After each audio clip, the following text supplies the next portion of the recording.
Shalom saudara-saudara sekalian dimanapun berada, kesempatan ini kita kembali lagi mau mendengarkan kesaksian dari seorang ibu muslimah ini yang mana orang tuanya atau ayahnya begitu benci terhadap orang Kristen. Karena itu ia menekankan kepada anaknya supaya jangan dekat-dekat dengan orang Kristen atau orang kafir, karena kalau dekat-dekat dengan mereka itu akan masuk neraka. Ya, begitu luar biasa doktrin orang tuanya, saudara-saudara. Sehingga dengan demikian tentunya anak-anaknya dididik untuk menjadi seorang yang harus benci kekristenan, menjauhi yang namanya orang-orang Kristen. Tapi sungguh luar biasa Bapak Ibu sekalian bahwa ibu ini boleh dijamah oleh Tuhan. Dia dipanggil oleh Tuhan dan siapapun tidak akan bisa menghalangi. Kalau Tuhan yang berbicara, kalau Tuhan yang memilih, tidak ada seorang pun yang akan mampu untuk menghalangi.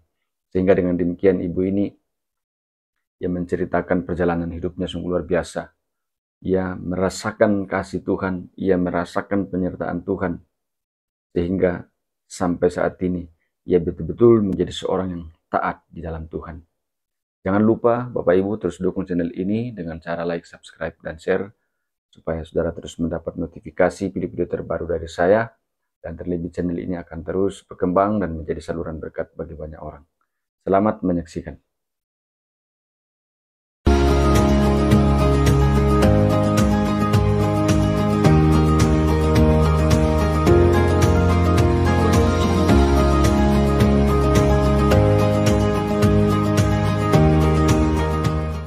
Selamat malam. Nama saya Iis Ismawati. Saya berasal dari Tangerang, tepatnya di daerah Tanjung Pasir, Kampung Melayu. Umur saya 48 tahun. Pendidikan saya akademik. Saya 10 bersaudara. Saya dilahirkan dari keluarga beragama Muslim. Ayah saya seorang ustadz. Saya dari kecil diajari oleh ayah saya agama Muslim yang begitu keras, karena dididik dari kecil sholat, kalau nggak sholat dimarahin, benar-benar dimarahin, dan saya diajarin tidak boleh memeluk agama lain selain agama Islam. Ayah saya begitu membenci yang namanya agama Kristen, dan dia sudah berkata, sudah bersumpah untuk anak-anaknya, bahkan cucu-cucunya tidak boleh memeluk agama yang lain selain agama Muslim.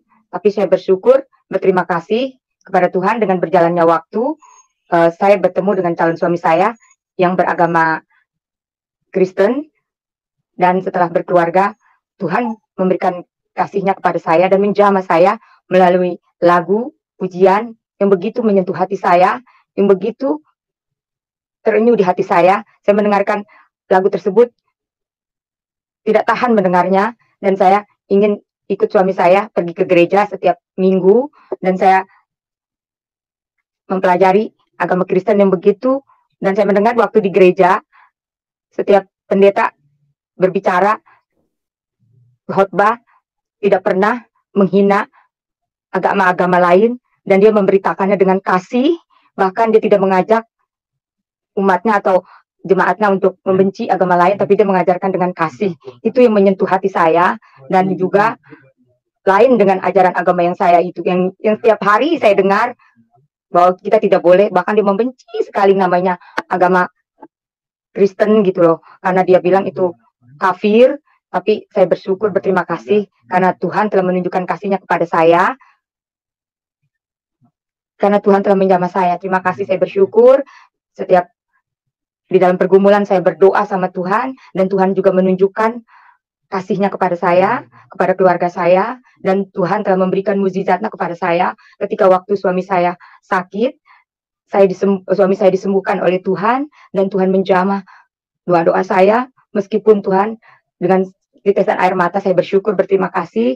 Begitu Tuhan menuntun saya, berterima kasih sama Tuhan. Saya tiap hari berdoa, karena doa yang saya panjatkan tidak panjang-panjang seperti yang saya dulu diajari oleh ayah saya, berdoa seperti ini, berdoa seperti itu. Tapi kalau di agama Kristen begitu singkat doanya, tapi Tuhan ada kasih yang diajarkan di dalam agama Kristen. Saya juga bersyukur, berterima kasih kepada Tuhan, dan Di saat saya mengikut Tuhan Yesus, ada juga tantangan yang begitu dari keluarga saya.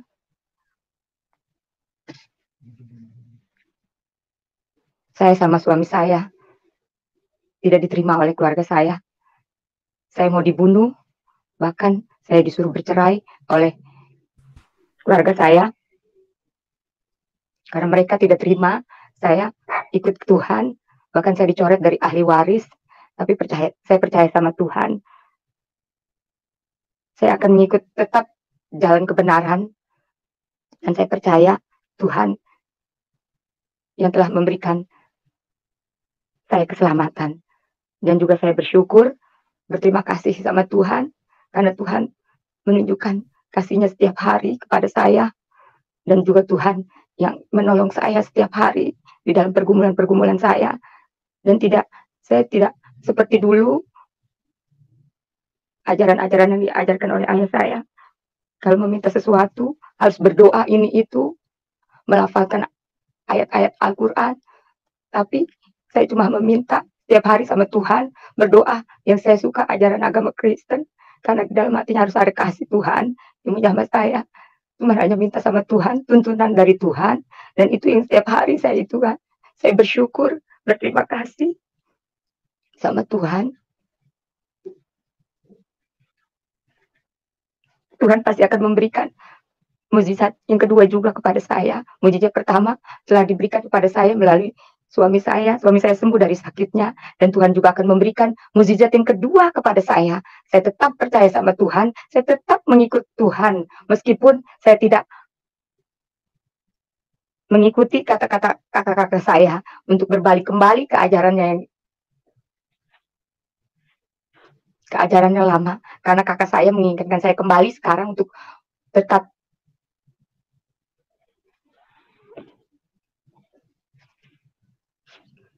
memeluk agama Islam kembali. Tapi saya tetap percaya bahwa Tuhan yang saya sembah adalah Tuhan yang maha hidup, Tuhan yang maha besar, Tuhan yang maha pengasih, Tuhan yang maha penyayang, Tuhan yang maha melihat, Tuhan yang maha mendengar, Tuhan yang memelihara kehidupan keluarga saya. Dan saya percaya sama Tuhan. Saya bersyukur, berterima kasih bisa bersaksi di sini, bisa bersaksi di Ministry 100 Channel ini. Itu semua karena Tuhan yang menuntun saya, karena Tuhan setiap hari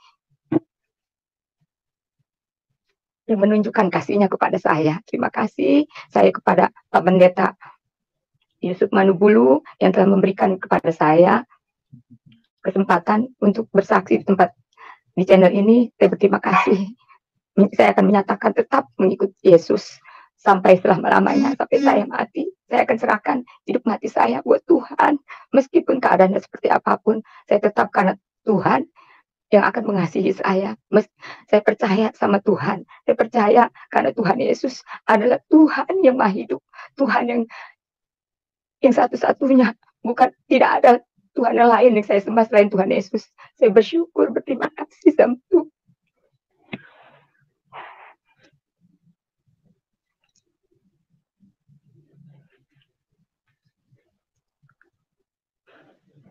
Dan saya percaya sama Tuhan akan firman-Nya yang berada di Mazmur 121 ayat 2. Saya selalu berdoa, pertolonganku ialah dari Tuhan yang menjadikan langit dan bumi.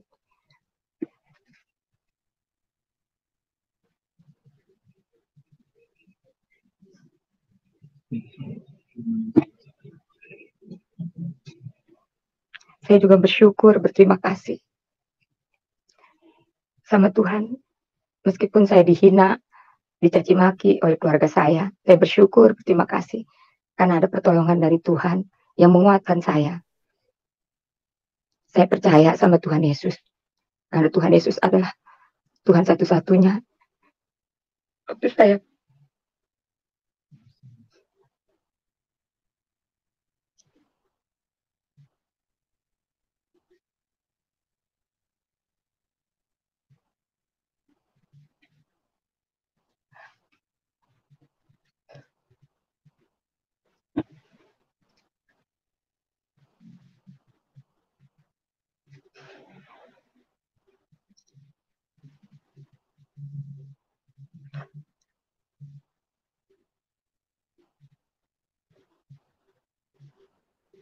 Ya, Ibu Iis. Iya, Pak. Ya, silakan Bu, bisa dilanjutkan. Dan percaya sama Tuhan, saya akan melewati proses dari Tuhan ini bersama dengan Tuhan.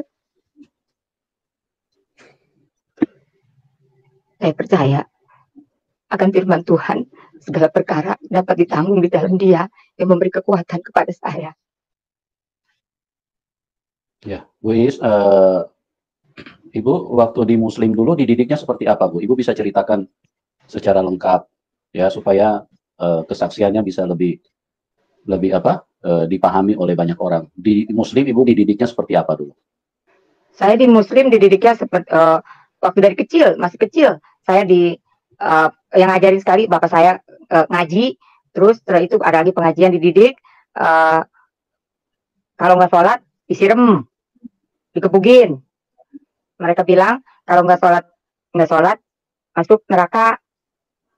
Kalau kita masuk agama lain juga diperut masuk neraka, sebut kafir. Itu selalu dikerasnya seperti itu. Jadi kita nurut bukan karena, jadi kita takut sama saya takut sama ayah saya, bukan takut sama Tuhan. Bukan sama Tuhan. Jadi saya takut sama ayah saya, karena ayah saya kalau setiap maghrib dia udah megang yang pukulan apa tuh yang panjang itu tuh kayu. Jadi anak-anak udah kayak kayu kayak kayu kecil gitu, kayak kayu gitu panjang, bukan kayu apa, bambu gitu, diketok-ketok. Jadi dia begini, harus kumpul, harus sholat, kalau nggak sholat disiram setiap itu. Jadi ajarnya keras, terus dipukul. Saya dipukul kalau nggak sholat, saya dipukul. Jadi saya bukan takut sama Tuhan, karena saya takut ayah saya keras ngajarinnya. Kalau kita nggak puasa, orang tua lebih sayang agama daripada sayang anak ya. Iya, kalau saya merasakan seperti itu. Bahkan saya nggak merasakan kasih sayang dari ayah saya. Saya nggak merasakan. Saya bilang, menurut saya, ayah saya jahat. Saya jahat. Kayak kecil, dia nggak maksudnya yang ngajarinnya keras gitu, benar-benar keras. Kalau kita nggak puasa, nggak boleh sama dia, harus puasa. Dia didik saya seperti itu. Terus didik saya suruh puasa sunnah, puasa wajib. Kalau nggak diikutin puasa wajib, dosa. Kata ayah saya seperti itu. Jadi sholat juga kalau nggak di iniin, mereka marahnya aduh, ampun-ampunan Pak. Jadi dipaksa ya berarti ya Ibu ya? Iya, dipaksa, nggak dari itu. Masih kecil, saya masih kecil, umur sebelum SD saya udah dididik seperti itu, udah pokoknya keras didikannya, benar-benar. Jadi saya takut sama saya. Jadi takutnya bukan takut karena Tuhan, misalnya saya harus ini. Jadi saya ngejalaninnya karena ya saya nunjukinnya kalau saya itu udah melakukan ibadah gitu loh, ibadah sholat 5 waktu di depan mereka gitu loh. Pas ditanya udah sholat, udah gitu. Pas ditanya udah puasa, lagi puasa nggak puasa, saya bilang gitu karena takut gitu loh. Kalau nggak begitu, saya habis dipukulin gitu loh, dimarahin sama mereka. Didikannya terlalu keras dan dipukul, saya bahkan disiram pakai air. Kalau lagi tidur, waktunya sholat, dibangunin disiram pakai air seember. Ibu pernah tanya nggak kenapa papanya kok melakukan seperti itu? Karena dia bilang kalau nggak sholat, nggak melakukan itu, ntar kita nggak masuk surga, nggak. Jadi kita masuknya neraka kalau ditinggalin sholat 5 waktu. Mereka ayah saya bilang seperti itu, karena saya dididiknya seperti itu. Terus ngaji juga harus benar-benar ngaji harus benar-benar dihafalin, gini gitu ayatnya semuanya. Dari ini harus hafal bagi mereka gitu loh. Zikir gitu loh. Kalau kita minta sesuatu, doanya ini gitu. Sama ayah saya diajarin seperti itu. Bahkan kalau kita minta apa gitu, minta rezeki, minta apa, doanya ini, semua diajarin sama ayah saya. Kalau nggak dihafalin, dapat sambetan. Kalau saya nggak hafal, begitu Pak. Begitu keras, saya nggak pernah lupa. Diajarin baca Al-Quran juga nggak? Diajarin. Dari kecil saya udah diajarin ngaji saya pinter. Alfa, semua keluarga saya pinter, diajarin satu alif, bah, semuanya. Ngaji saya diajarin semuanya. Kalau kita nggak ngaji, waktunya habis maghrib, mereka marah, udah bawa pukulan. Dipukulin anak satu-satu. Dipukulin anak satu. Pada takut bukan karena Tuhan, karena takut sama ayah saya. Jadi dipaksa. Baca Al-Quran. Iya, baca Al-Quran. Sampai mereka bilang, kadang-kadang bego, tolol, ini aja nggak hafal, begitu loh belajarnya. Bego, tolol, ini aja nggak hafal. Ya udah saya hafalin aja tuh Pak. Terpaksa saya suruh ngerjain ngapalin di depan mereka satu-satu. Dihadepin sama dia pakai itu, pakai bambu, diketok-ketok begitu. Ya, saya takut setiap dari kecil digituin. Ya, terpaksa saya jalanin. Jadi bukan karena Tuhan, tapi saya karena bapak saya. Nah, jadi seperti itu. Amat nggak baca Al-Quran itu? Tamat, diajarin dari itu. Jadi hatam. Jadi bacanya, tapi saya kagak ngerti. Kata ini kan mereka kan ajarinnya Arab. Tapi saya kagak ngerti itu artinya apa. Gini-gini cuman dikit-dikit aja gitu loh. Kalau kayak Al-Fatihah ada kan artiannya. Tapi kalau yang lain-lainnya kan karena mereka bahasa Arab. Jadinya ya ada yang ngerti, ada yang enggak gitu loh belajarnya. Kalau yang beda dengan di Alkitab. Kalau Alkitab kan bahasanya itu. Jadi kita ngerti bahasa bacanya gitu. Dan ada diajarin, ada kasihnya gitu loh. Kalau di itu nggak ada rasa kasih yang saya rasakan gitu loh. Dia penuh tekanan ya, kenapa Pak? Penuh tekanan ya, penuh iya, ditekan. Gitu. Jadi ditekan dari kecil kita udah ditekan, suruh pokoknya diajarin sama dia nggak boleh tinggalin sholat, gitu aja, nggak boleh tinggalin sholat, nggak boleh tinggalin puasa, dan nggak boleh kita memeluk agama yang lain, itu udah masuk neraka bagi mereka. Udah, saya teringat terus kata-kata itu, nggak pernah lupa saya. Dia bilang, makanya kan akhirnya saya juga pernah sekali-sekali yang namanya itu ninggalin sholat, lupa gitu loh. Akhirnya kan saya bilang, akhirnya saya berbohong. Udah sholat atau belum? Saya bilang aja, udah sholat. Padahal belum sholat, Pak. Karena kelupaan. Gitu. Jadinya, saya bukan minta maaf sama Tuhan. Minta maafnya takut sama ayah saya. Setiap hari dididiknya seperti itu. Keras gitu sama dia. Itu cucunya juga sama. Dididiknya seperti itu. Dididik keras semuanya. Nggak boleh lewat kalau kita nggak sholat, nggak boleh baca, nggak harus ngaji. Malam harus ngaji. Dia bilang gitu. Kalau nggak ngaji, nggak sholat, dosa hukum bagi mereka. Masuk neraka.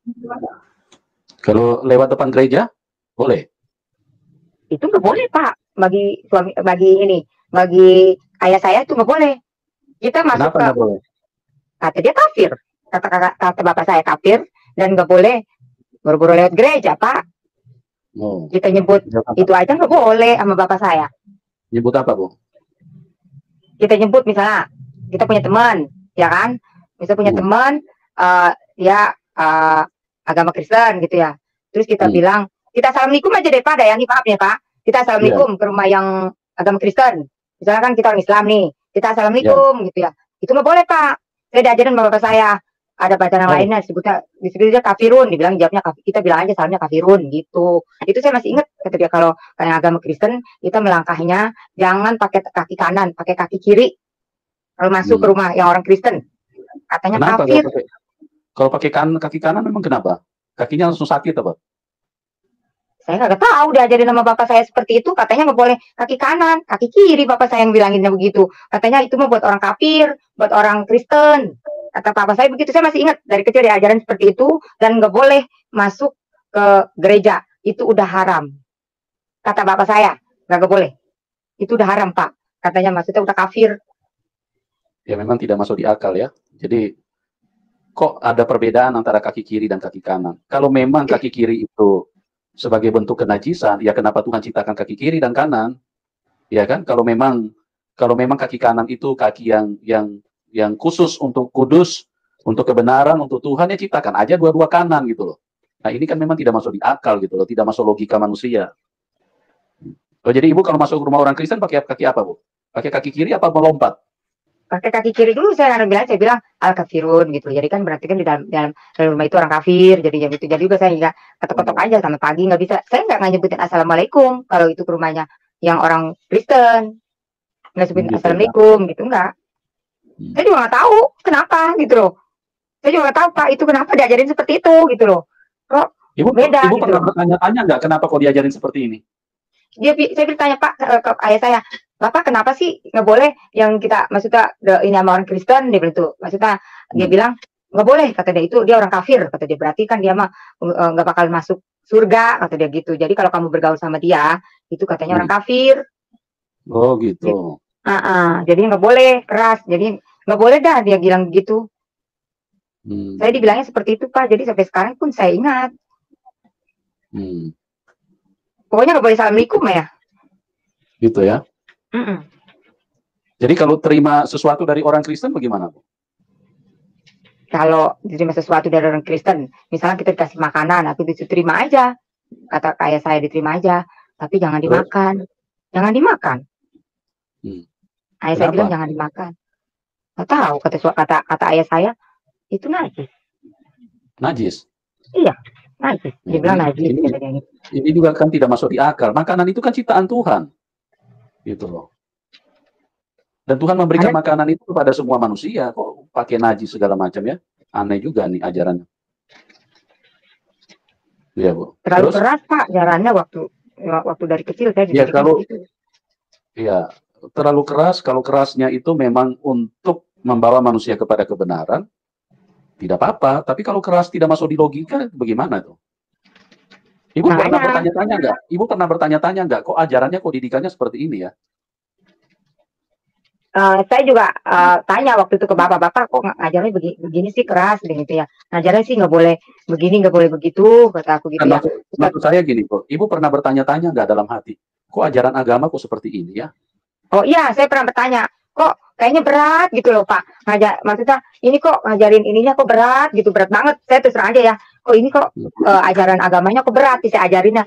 Apa begini ajaran agama yang saya jalanin gitu loh, yang saya harus ikutin, yang saya ini terus saya ikut pas lihat orang Kristen ajarannya nggak seperti itu, ya kan? Tapi dia dengan kasih gituinnya gitu loh, dia dengan kasih dan doanya juga nggak ngejelimet kalau kata saya. Kalau orang Kristen, kalau orang itu mah doanya, maksudnya doanya kalau kita harus minta ini, hafalan Al-Qur'annya terlalu ngejelimet ajaran ininya, apalagi pakai surah ini, surah itu gitu loh. Kalau itu kan cuma kita sama Tuhan gitu loh, curhat gitu loh. Cuma kita kata-kata kita sendiri. Kalau di yang Kristen tuh enaknya seperti itu gitu ya. Kita doa, jadi kita curhat aja sama Tuhan gitu. Kalau di situ enggak. Kalau misalnya kita baca, kita sholat ini bacaannya beda. Misalnya kalau kayak kita sholat tahajud, terus kita berdoa tahajud, ada lagi bacaannya minta ini biar cepat terkabul gitu. Kayak sholat istikharah, doanya juga beda lagi, begini gitu.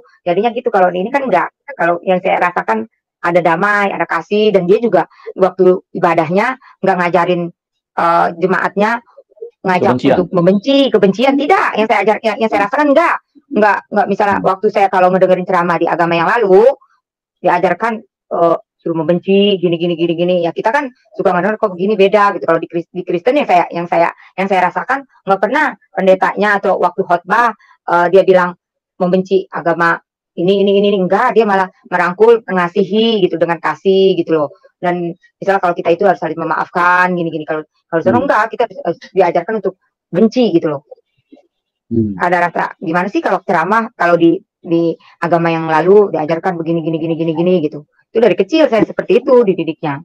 Tapi kalau yang saya rasakan Ibu pernah curiga nggak kalau ajaran seperti ini apa benar dari Tuhan atau gimana? Pernah curiga? Justru saya ada curiga. Kok ini ajarannya kok dari Tuhan ngajarinnya kok begini kepada umatnya gitu loh. Apa ajaran yang seperti ini gitu yang harus kita jalanin gitu. Begitu berat bagi saya gitu loh. Begitu berat gitu. Soalnya ajarannya suruh membenci orang lain. Saya nggak suka kalau membenci orang lain gitu. Beda dengan kalau yang saya ikut ibadah gitu, ibadah di agama Kristen, kalau di gereja kayaknya ada enak gitu, ada damai, dan setelah itu juga kan kita nggak ada rasa benci untuk membenci, diintimidasi untuk benci ke orang lain, intimidasi dengan agama-agama lain, enggak. Mereka yang saya rasakan itu, jadi ada perbedaan kalau ikut Tuhan gitu loh, ada kasih, ada damai yang saya rasakan, bukan seperti dulu. Kalau dulu saya merasakan terlalu berat yang harus dijalani. Kalau kita ninggalin sholat udah dosa, akhirnya kan kita bohongnya gini, kita ninggalin sholat. Kalau mereka kan ninggalin sholat harus dikodok, harus 2 kali dikerjainnya lagi. Sedangkan kalau seandainya kita nggak sholat setiap hari, bagaimana? Tetap udah dosa-dosa. Akhirnya saya pikir udahlah, berarti udah dosa ini, jadi kita jalanin terus deh. Begitu, jadinya kan terlalu berat. Jadi kalau kita nggak sholat, harus sholat lagi. Maksudnya sholatnya puasa deh Pak, puasa gitu misalnya harus dibayar. Maksudnya sholat harus bayar dengan kodo atau gimana gitu. Kalau yang ajaran dulu seperti itu. Kalau yang sekarang kan yang saya rasakan nggak seperti itu. Ibu dari kecil sudah punya pikiran nggak untuk mau meninggalkan? Kayaknya ini ajaran kok berat banget ya. Ibu ada keinginan nggak dari kecil untuk mau tinggalkan Islam itu? Iya, karena maksudnya bukan ada capek gitu Pak, yang saya rasakan kok capek ya kata dia. Kata saya juga gimana nih katanya, kalau ngajarin habis saya juga capek, diomelin dulu sama orang tua, setiap kalau ibadah harus diomelin dulu kan capek, jadi kan Tuhan kok ngajarinnya seperti ini, kata saya gitu. Akhirnya saya juga pengen kalau ada agama yang lain, mendingan agama yang lain aja lah, kata saya gitu, yang enak diikutinnya gitu loh, yang maksudnya yang nggak nggak mesti disuruh-suruh, nggak mesti disabet-sabet gitu. Ini kan kalau itu kan mesti disabet, baru kita sholat.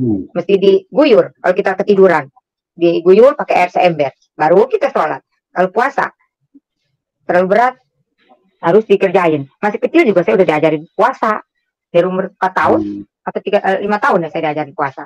Harus udah puasa. Jadi ibu masih kecil sudah puasa ya? Udah puasa, udah diajarin puasa. Kalau nggak puasa, sampai itu diajarinnya setengah hari, ntar diajarin lagi pas SD baru full. Kalau nggak puasa, diomelin, diomelin, iya, diomelin sama bapak saya, sama ayah saya. Soalnya kan katanya dosa kalau nggak itu. Terus ibu mulai pertama kali dengar lagu gereja itu kapan? Usia berapa itu? Itu sebenarnya dengar lagu gereja mah dari waktu saya tersentuh, waktu saya kawin dengan suami saya. Terus kalau yang pertama mendengar gereja itu dari kecil, maksudnya saya kan sekolah di SD. Di SD guru saya orang Kristen. Kadang-kadang dia kan suka setel lagu-lagu. Tapi itu masih biasa. Saya juga saya bilang ada teman saya juga yang ngebenci gitu lagu-lagu itu, lagu gereja jangan dideketin gitu loh. Akhirnya saya biasa aja kan, biasa aja. Terus saya juga tersentuhnya akhirnya setelah dijamah sama Tuhan, waktu sama suami saya tiap hari suami saya nyetelin itu tiap pagi lagu-lagu rohani, dan saya juga nggak mau denger itu lagu tariannya. Saya juga ada roh, maksudnya nggak mau denger dulu gitu loh, karena ibu saya bilang saya jangan sampai ketarik oleh suami saya gitu loh. Terus saya lama-lama kan Tuhan menjamah saya, mengituin saya, kok enak, lagunya enak sekali didengarnya. Akhirnya kan saya terseduh-seduh mendengar lagu tersebut, dan saya juga ingin mempelajari. Jadi memang ada kuasa Bu, kalau ibu dengar lagu gereja, itu kenapa bisa tersentuh? Karena itu firman. Kata-katanya itu kan diambil dari firman, liriknya itu dari firman Tuhan. Itu sebabnya orang yang buka hati, orang yang mencari kebenaran, itu akan tersentuh, pasti air matanya tidak akan tahan. Karena Tuhan itu menyatakan diri bahwa dia, itu firman yang diucapkan. Makanya Tuhan itu hadir pada saat kita menyanyikan lagu itu. Itulah perbedaannya, karena memang Tuhan Yesus itu Tuhan yang real, Tuhan yang nyata. Jadi setiap kali ibu mendengarkan lagu-lagu itu, ada kuasa Tuhan yang bekerja, hadiratnya itu turun, mengubahkan ibu, menyadarkan ibu, membawa ibu kepada sukacita, kepada damai. Jadi itulah bedanya kalau kita hanya beriman kepada huruf-huruf, ya, huruf-huruf yang ditulis di dalam buku, di dalam kitab. Apalagi doktrinnya, pengajarannya dengan sistem dipaksa oleh orang tua ataupun oleh guru-guru. Nah ini sesuatu yang sangat tidak mendatangkan damai buat kehidupan seseorang. Kalau memang dia mau mencari kebenaran. Tapi kalau dia mau larut di dalam kebodohan, ya itu urusannya dia sendiri. Dia pasti akan memegang teguh, gitu. Ya. Nah, ibu tadi ibu cerita ibu mau dibunuh sama saudara. Itu kenapa ibu mau dibunuh sama saudara? Bisa diceritakan secara lengkap, Bu? Apa yang terjadi waktu itu kan kalau ibu saya keluarga saya tahu saya masuk Kristen gitu. Mereka kan nggak suka kalau adiknya, apalagi adik bungsu ya kan, masuk Kristen gitu loh. Karena orang tua saya waktu itu, ayah saya bilang jangan sampai, kita udah bicara waktu sebelum meninggal, jangan sampai anak cucunya masuk agama Kristen gitu loh. Itu dia udah bersumpah gitu loh, bersumpah sebelum meninggal gitu loh. Terus akhirnya kan orang tua saya tuh tahu, orang tua saya yang ayah saya udah meninggal. Terus ibu saya masih hidup, tapi ibu saya namanya ibu tetap sayang sama saya gitu, tetap yang namanya orang tua biar katanya itu tetap masih ada hati, maksudnya masih menyayangi anaknya gitu. Apalagi yang ini anaknya anak bungsu. Tapi kakak saya yang pertama itu dia juga haji, dia tuh keras lagi, dia keras, dia sendiri akhirnya yang mau membunuh saya, mau sama suami saya mau dibunuh. Bahkan saya disuruh bercerai sama kakak saya disuruh tanda tangan kalau saya mau tetap memeluk agama Kristen, saya dicoret dari ahli waris dan tidak mendapatkan warisan dari keluarga saya, dan kakak-kakak saya dipaksa, maksudnya di bawah kakak saya yang itu cuma dipaksa suruh tanda tangan bahwa saya dicoret dari ahli waris. Saya dikejar-kejar, dibawain pedang, maksudnya kayak pedang mau dibunuh gitu loh. Dan saya kalau saya ini, itu saya juga dipaksa bercerai sama suami saya, disuruh pisah gitu loh sama kakak saya gitu loh. Saya udah akhirnya saya memilih tetap jalan ikut Kristus, ikut Tuhan gitu loh. Saya tetap sampai sekarang, Pak. Ya, jadi memang cukup aneh juga ya. Lebih membela agama daripada memiliki hati yang penuh dengan belas kasihan, mengasihi saudara sendiri, mencintai saudara sendiri, merangkul saudara sendiri, membahagiakan saudara sendiri. Ini kok malah disuruh bercerai. Ini memang aneh ya. Jadi, tapi memang itulah yang terjadi, itulah yang dirasakan oleh teman-teman yang mengambil langkah untuk murtad atau disebut dengan murtadin ya. Itulah sesuatu. Tapi begini Pak, Pak, ya, bagi mereka, bagi kakak, halo? Ya, silakan. Bagi kakak saya, kalau saya diislamkan kembali, ya, maksudnya dibalikin lagi ke agama Islam, bagi dia tuh dia dapat pahala besar. Tadi dia dapat tempat. Bagi kakak saya gitu loh. Kata dia, dia akan mendapatkan tempat yang besar. Dan saya juga bagi mereka kalau tinggal di dekat kakak saya, dekat dia rumah atau ini di lingkungan itu, bagi dia tuh saya tuh najis gitu loh. Bagi dia tuh najis, dan saya nggak boleh deket-deket tinggal di dekat keluarga saya. Dan itu makanya kakak saya bermaksud mau mengislamkan saya kembali. Dia juga manggil ustadz-ustadz yang lainnya, maksudnya bukan bapak saya udah nggak ada. Dia mengislamkan saya kembali, mau mengislamkan saya kembali, mau balikin saya kembali. Bagi mereka ntar dia dapat pahala yang begitu besar gitu loh Pak. Tapi di hati dia saya melihat kagak ada kasih. Yang saya lihat di matanya waktu dia mau membunuh saya, itu ada roh apa gitu loh, matanya sampai merah gitu, membenci saya. Rohnya merah, matanya begitu merah. Ya, roh kegelapan itu, Bu. Roh kebencian. Roh kebencian, dia benci banget sama saya mau ngebunuh gini gitu. Nggak ada di dalam hati dia kasih, Pak. Kasih sedikit, dia mau memeluk saya sebagai adiknya gitu loh. Memeluk saya seperti makanya begini, Bu, ya. Kita mengetahui bahwa sifat hakikat Tuhan itu salah satunya itu adalah pengasih dan penyayang. Tapi kalau melihat dari apa kenyataannya, ini kan tidak terlihat. Kalau orang hadir dengan emosi, marah-marah, bahkan ingin membunuh adiknya sendiri, Tuhan yang mana sebetulnya yang menguasai mereka? Kok malah kebencian, kemarahan, ingin membunuh adik sendiri? Waduh, ya inilah teman-teman, artinya silakanlah diselidiki, dipelajari dengan benar, supaya jangan sampai kita beriman kepada Tuhan yang bukan Tuhan.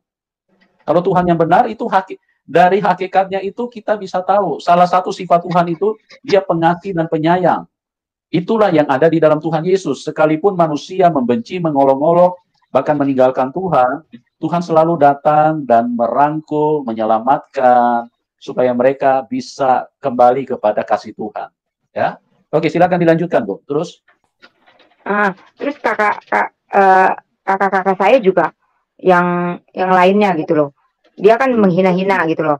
Mereka kan bilang, mereka kan mengukur kalau kebahagiaan orang kita kan nggak berkah hidupnya kalau nggak ikut agama Islam gitu loh. Nggak berkah bagi mereka kan. Apalagi kalau orang tua kita udah meninggal. Orang kita udah meninggal, jadi kita harus ke kuburan gitu loh. Harus berdoa di kuburan, harus begini-begini, minta maaf di kuburan gitu loh. Dia menghina-hina tiap itu, dia bilang hidup orang Kristen nggak bakalan berkah kalau kau berdoanya ke kuburan, Bu. Memang mintanya sama siapa? Sama orang mati apa kepada Tuhan ya? Kalau bagi mereka ngedoain orang itu nggak apa-apa, justru hidup mereka tambah berkah gitu loh, kata kakak saya ya, kata kakak saya. Jadi maksud saya begini, kalau berdoa meminta, jadi meminta kepada orang yang sudah mati begitu? Iya betul Pak. Jadi mereka bilang harus berdoa minta sama orang meninggal gitu. Tapi saya sih nggak berdoa sama orang meninggal. Saya tetap berdoanya sama Tuhan gitu loh, sama Tuhan Yesus, karena saya percaya sama Tuhan Yesus gitu loh. Karena kalau bagi mereka kan kalau doa-doa yang di kuburan itu kan mesti pakai ayat-ayat ini gitu loh, ayat-ayat itu. Jadi baru doanya nyampe ke atas lah gitu loh kalau pakai ayat-ayat itu. Jadi kita kan kalau mau berdoa gitu, mau ziarah, kita harus ada yang bisa bahasa. Misalnya kayak Yasin gitu, gini gitu, harus baca Yasin, terus dibacain ayatnya ini Kalau gitu. berdoa nggak bisa pakai bahasa Indonesia ya, Bu? Nggak bisa kalau buat orang-orang yang Kenapa? itu. Kenapa, Bu, nggak bisa pakai bahasa Indonesia? Tidak Kan nyampe dia, doanya atau gimana? ya menurut kakak saya, menurut ayah saya juga bakal nyampe. Jadi kayak saya nih nggak ngedoain ayah saya nggak pakai bahasa itu, misalnya nggak ngajiin pakai Nggak pakai bahasa surat Arab gitu Yasin, ya? ya bahasa Arab gitu Ya. loh, surat Yasin atau apa gitu ya. Berarti kan kita kan sebutin itunya kan, berarti kan kagak nyampe itu doanya ke akhirat, disebutkan ke akhirat kan ya, ke surga ada gitu kalau nggak nyampe. Saya juga bingung, kok bisa nggak nyampe gitu loh, kok harus pakai ini. Kalau kita nggak hafal itu semuanya, berarti nggak bakalan bisa ngedoain orang tua begitu. Jadi nggak bisa Jadi doain. bahasa Harus pakai Arab bahasa itu bahasa Arab. khusus. Bahasa Arab itu bahasa khusus ya, Bu ya? Iya, ada khusus-khususnya buat orang yang itu. Ya, jadi berarti agamanya khusus untuk satu negara ya, begitu ya? Iya, betul. Iya, ya. Baik, Ibu. Terima kasih ya buat kesaksiannya. Demikian kesaksian Ibu ini, semoga bermanfaat, menguatkan, memberkati kita sekalian, supaya kita semakin semangat, semakin kuat, semakin tumbuh dalam Tuhan, dan terlebih kita akan semakin beriman, dan terus bersyukur bahwa kita adalah orang Kristen yang sudah diselamatkan oleh Tuhan. Tidak ada apapun yang akan memisahkan kita dari kasih Kristus, karena kita sudah memperoleh hidup yang kekal. Tuhan Yesus memberkati.